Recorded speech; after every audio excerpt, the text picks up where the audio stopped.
On this week's Digital Marketing News, new features from Facebook, Google, and Instagram, plus the latest stats on email marketing. Get the benchmarks here.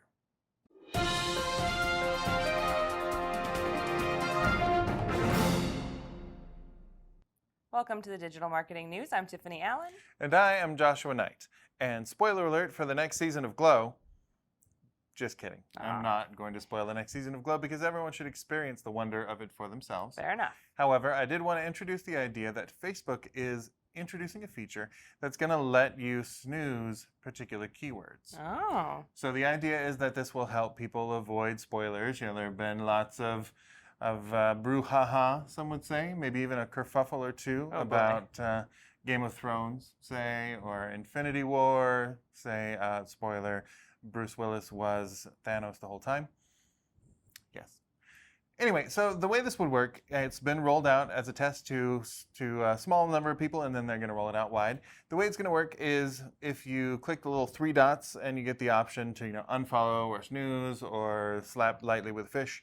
And one of the options is going to be to snooze a particular keyword. So Facebook's algorithm is going to pull potential keywords that you might want to snooze out of there.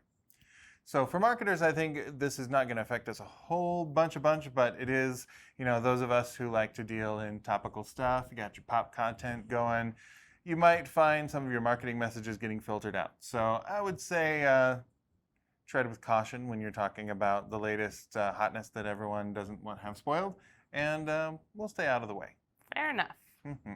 Well, in other news, Yes. Google's releasing a new update. They are not. Yes, they are. Oh my. Yes, rewarding sites that are faster. Crazy. So it's a page speed update, basically rewarding folks with faster websites.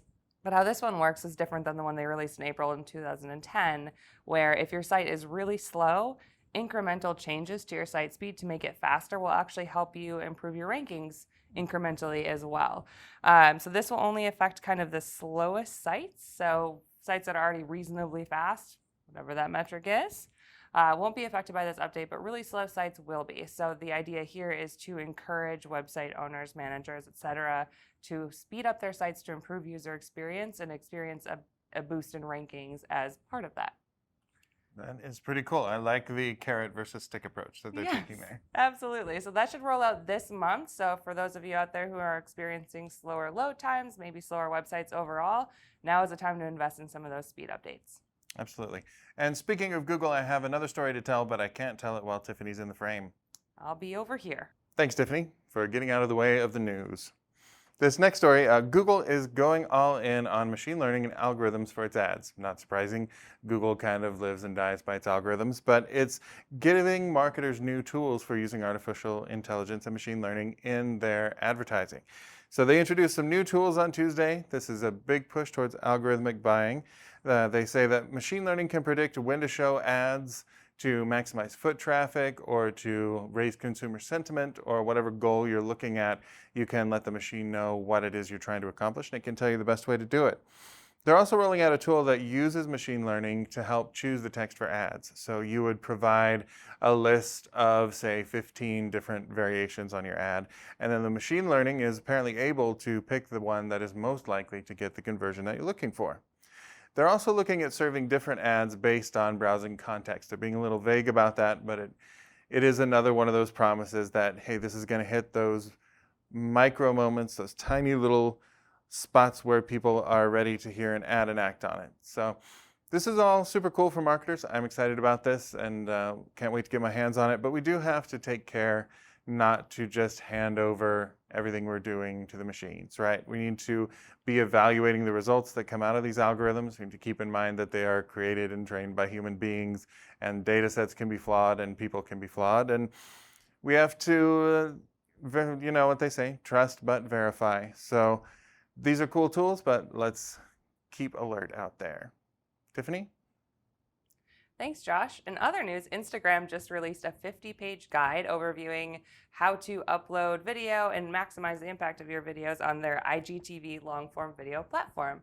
So it starts in 4 sections. There's an introduction, kind of what are we doing here. An interesting part of this is the apps and tools section.